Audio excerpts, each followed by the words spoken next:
अस्सलाम वालेकुम दोस्तों, दानिश्वर में आपको खुश आमदीद कहते हैं।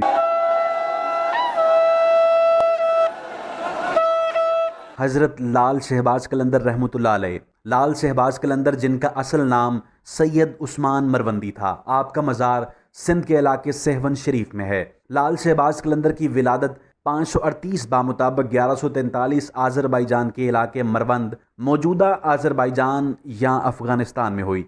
दोस्तों, अगर बात की जाए सरकार के सिलसिला नसब की, तो शहबाज कलंदर का सिलसिला शजर नसब 13 वास्तु से इमाम जाफ़िर सादिक अलैहिस्सलाम तक पहुँचता है। आपका शजर नसब कुछ यूँ है: सैयद उस्मान मरवंदी बिन सैयद कबीर शाह बिन सैयद शमसुद्दीन बिन सैयद नूर शाह बिन सैयद महमूद शाह बिन सैयद अहमद शाह बिन सैयद हादी शाह बिन सैयद महदी शाह बिन सैयद मुंतखब शाह बिन सैयद गालिब शाह बिन सैयद मंसूर शाह बिन सैयद इस्माइल शाह बिन सैयद जाफ़िर सादिक अलैहिस्सलाम। दोस्तों, लाल शहबाज का वतन मरवंद था। मरवंद का शहर तब्रेज़ से कुछ फासले पर है। इस शहर को मेवंद भी कहा जाता है। ये शहर बहुत कदीम है। ये शहर उस वक्त आज़रबाईजान का दारुल खिलाफा था। दरिया के किनारे खुशनुमा शादाब मंजर के सबब मशहूर था। याकूत ने लिखा है कि इस शहर को कुर्दों ने तख्तो ताज किया। कुर्दों के हमले के बाद कला बर्बाद हो गया और शहर की हैबत व शान जाती रही। कुर्द अहले मरवंद को अपना ग़ुलाम बना कर ले गए। मुद्दतों यहाँ खाक उड़ती रही। इंसानी आबादी से ये शहर मुद्दतों खाली रहा। मस्तूनी को देखने से मालूम होता है कि ये शहर नहर रूद पर वाक़ था। इस नहर की काफ़ी वसअत थी, 9 हाथ ज़मीन के अंदर बहती थी। मरंद की खुशहाली और रौनक ख़त्म हो चुकी थी। दोस्तों, ये शहर कपड़ों की वजह से मशहूर था, जिनसे लाली रंग तैयार होता है। तारीख़ में आता है कि इस शहर के नवा में बहुत सी बस्तियां आबाद थीं। दोस्तों, अगर अभी तक आपने हमारे चैनल दानिश्वर को सब्सक्राइब नहीं किया तो आपसे रिक्वेस्ट करते हैं कि हमारे चैनल दानिश्वर को सब्सक्राइब करें और साथ मौजूद बेल आइकन को दबा दें, ताकि आने वाली जो मज़ीद वीडियोज़ हैं आपको वक्तन फ़वक्तन मिलती रहें। तो दोस्तों, इन हक़ाइक़ से पता चलता है कि आपका असल वतन आज़रबाईजान है और शहर का सही नाम मरंद है। मरंद से मरवंदी हो जाना दोस्तों कोई ताज्जुब की बात नहीं है।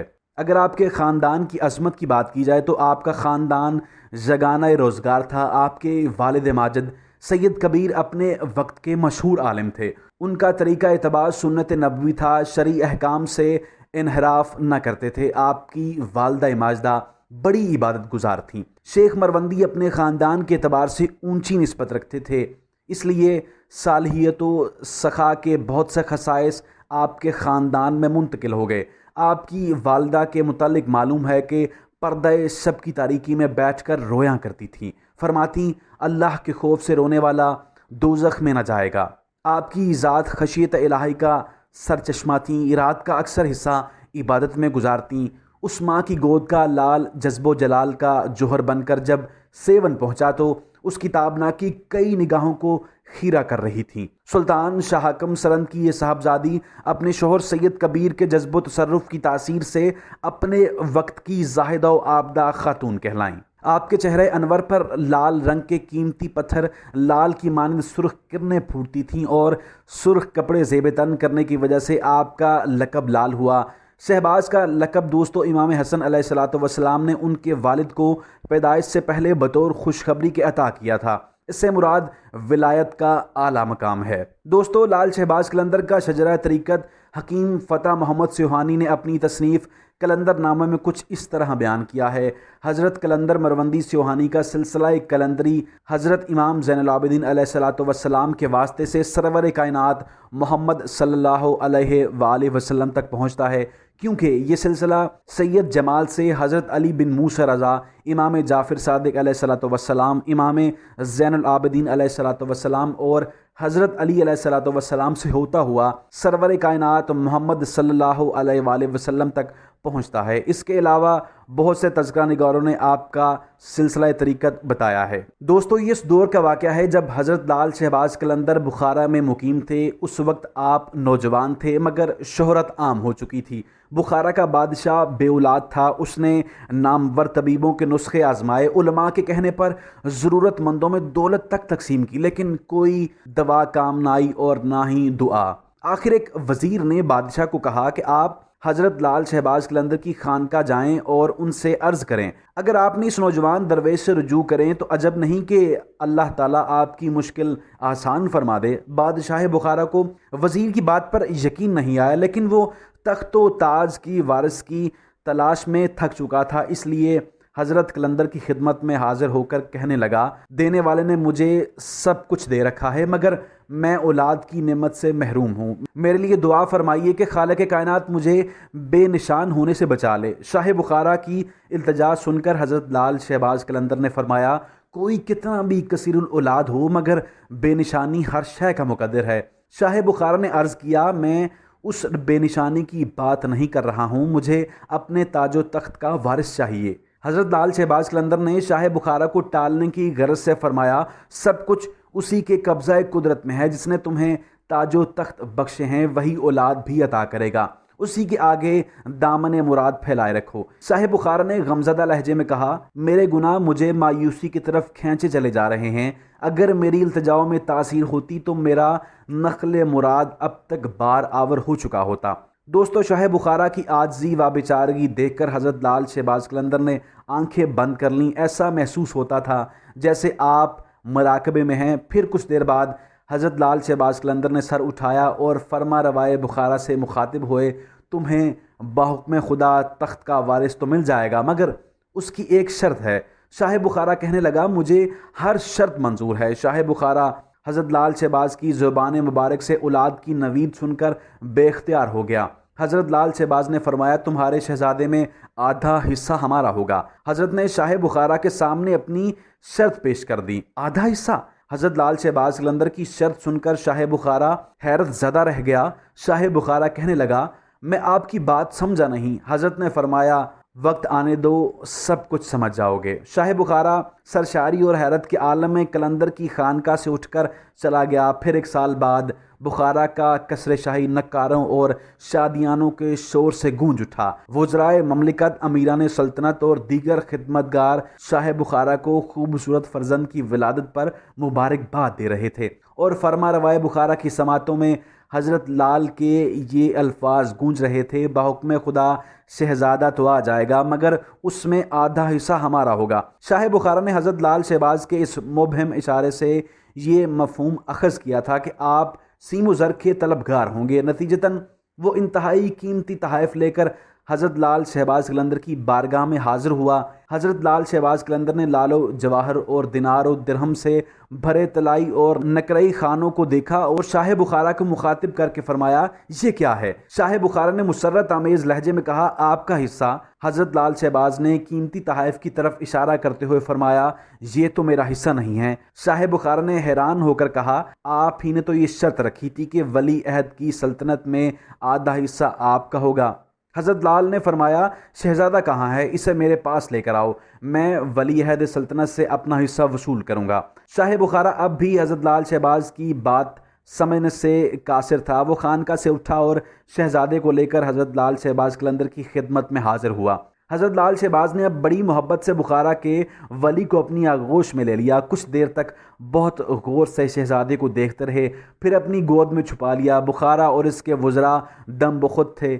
حضرت لال شہباز قلندر ولی کو کچھ دیر تک اپنے سینے سے لگائے رکھے، پھر خوبصورت شہزادے کو شاہ بخارا کی طرف بڑھاتے ہو فرمایا، اب تم جو چاہو کرو، ہم نے اپنا حصہ وصول کر لیا ہے۔ شاہ بخارا اور اس کے مصاحب ایک عارف کے رمز و کنایات کو کیا سمجھتے۔ وقت گزرتا رہا اور شہزادہ جوان ہو گیا۔ پھر شاہ بخارا کے انتقال کے بعد شہزادہ تخت نشین ہوا۔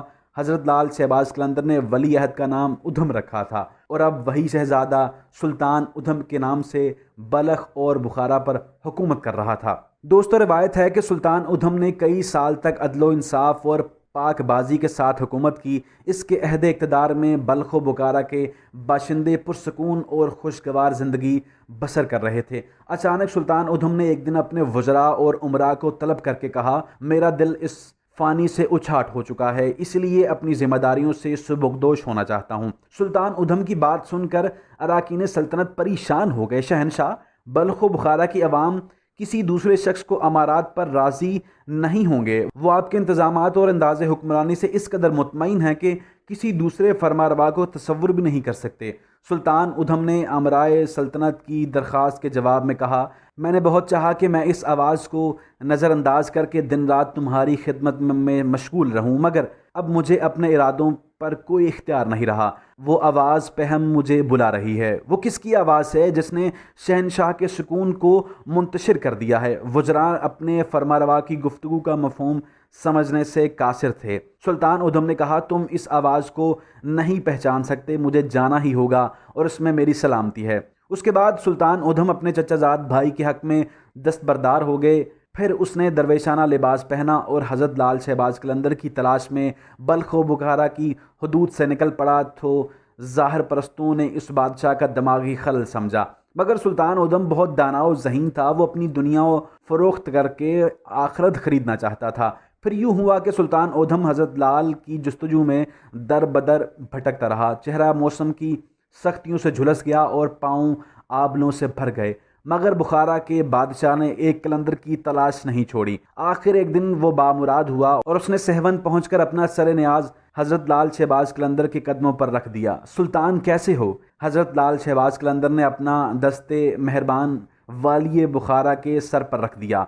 सुल्तान उधम ने अर्ज़ की, बहुत मुस्तरिब हूँ, दिल की खलस चैन से बैठने नहीं देती। सुल्तान उधम अपने आंसू से कलंदर के पाँव मुबारक को भिगोता रहा। हज़रत लाल शहबाज ने फरमाया, अगर सुल्तानी छोड़कर फ़कीरी मिल जाए तो ये बहुत सस्ता सौदा होगा। सुल्तान उधम ने अर्ज़ की, मैं तो निजात का तालिब हूँ। सुल्तान उधम की गिरयावजारी में इजाफ़ा हो गया था। हज़रत लाल शहबाज कलंदर ने फरमाया, उससे मांगते रहो, निजात मिल जाएगी। उसके बाद हज़रत लाल शहबाज ने सुल्तान उधम को अपने हल्काए बैत में शामिल कर लिया। फिर तवील रियाज़त व मुजाहदात के बाद पीर व मुर्शद के हुक्म से सुल्तान उधम खैरपुर की पहाड़ी पर चिल्ला कश हो गए। आपने बाकी उम्र यहीं गुजारी और वफ़ात के बाद इसी मकाम पर दफन किए गए। सुल्तान उधम का मज़ार आज भी खैरपुर सिंध में मरजाए खलाइक हर खास व आम है। दोस्तों, एक बार हज़रत लाल शहबाज कलंदर ने ऐलान किया, अगर कोई अल्लाह पाक से मिलना चाहता है तो मैं इसको अल्लाह पाक से मिला सकता हूँ। शाम को एक पाबंद नमाजी मौलवी हज़रत लाल शहबाज कलंदर के पास गया और बोला, मैं अल्लाह से मिलना चाहता हूँ। हज़रत लाल शहबाज कलंदर ने कहा,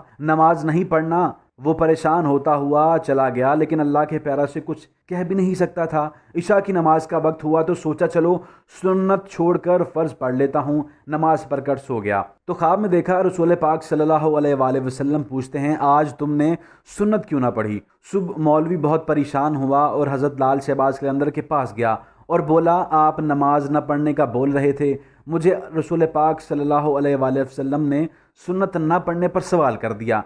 हज़रत लाल शहबाज ने फरमाया, पहले कभी तुम्हारी सुन्नत नमाज छूटी है? वो बोला, कई बार छूटी है। हज़रत लाल शहबाज ने कहा, पहले कभी रसूलुल्लाह सल्लल्लाहु अलैहि वसल्लम ने तुमको कुछ पूछा है या बोला है? तो फरमाया, आज हमने तुम्हारा राब्ता खुदा और रसूल से जोड़ दिया था। अगर तुम फ़र्ज़ नमाज न पढ़ते तो खुदा भी पूछता तुमने फ़र्ज़ क्यों ना पढ़े। अल्लाह अल्लाह किए जाने से अल्लाह न मिले। अल्लाह वाले हैं जो अल्लाह से मिला देते हैं। दुनिया एक तमाशा है। हज़रत लाल शहबाज कलंदर सरकार तशरीफ़ ले जा रहे थे तो एक रीछ को नचाने वाला नज़र आया। पूछा, तुम कौन हो? बोला, कलंदर हूँ। उस दौर में रीछ नचाने वाले को भी कलंदर कहते थे। आप बेख्तियार मुस्कुरा दिए। ये बात उस रीछ वाले को पसंद नहीं आई। कहने लगा, आप कौन हैं? फरमाया, मैं भी कलंदर हूँ। कहने लगे, आप कैसे कलंदर हैं? आपके पास ना तो रीछ है ना ही डुगडुगी है, तो तमाशा कैसे दिखाएंगे? फरमाया, पहले तुम दिखाओ फिर मैं दिखाता हूँ। रीछ वाले ने डुगडुगी बजाई और रीछ खड़ा होकर नाचने लगा। उसने कहा, अब आपकी बारी है। हज़रत लाल शहबाज कलंदर दो दरख्तों की टहनियों पर खड़े हो गए और फरमाया, नीचे से गुजर जाओ, मगर याद रखना आगे जाना, मगर वापस कभी मत आना। जैसे ही वो नीचे से गुजरा माहौल ही बदल गया। ना वो सूरज की गर्मी थी ना गर्दो गुबार। जहाँ तक नज़र देखे खूबसूरत पहाड़, सब्ज़ वादियाँ, ना मौसम गर्म ना ठंडा। अभी उसी सोच में था कि देखा एक अजीम लश्कर सिपाहियों का घोड़ों पर सवार तेज़ी से उसकी तरफ बढ़ रहा है। वो घबरा गया कि आज तो जान गई। पास पहुंचकर लश्कर रुका और सिपा सलार आगे बढ़ा। उससे पहले वो कुछ कहता, सिपा सलार बोला, बादशाह सलामत, आप कहाँ गायब हो गए थे?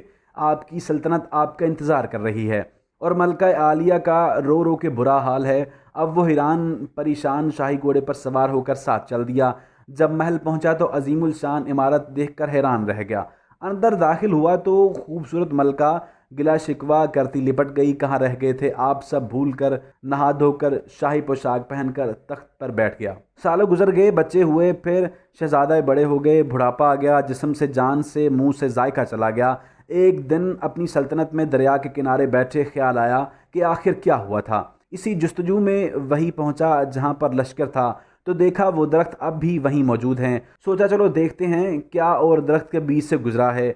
माहौल बदल गया, वही वक्त, वही मकाम, उसका रीछ और डुगडुगी पड़ी है, वही गर्मी, वही गर्दो गुबार। पीछे देखा तो हज़रत लाल शहबाज कलंदर थे और फरमाया, सरकार ये क्या है? सरकार ने फरमाया, मैंने कहा था ना कि दुनिया एक तमाशा है। दोस्तों, उम्मीद करते हैं कि आज की वीडियो आपको बहुत ही पसंद आई होगी। ऐसे ही मज़ीद वीडियोज़ को देखने के लिए हमारे चैनल दानिश्वर को सब्सक्राइब करें, ताकि आने वाली जो मज़ीद वीडियोज़ हैं आपको वक्तन फ़वक्तन मिलती रहें। आपका बहुत बहुत शुक्रिया, बहुत बहुत शुक्रिया, बहुत बहुत शुक्रिया।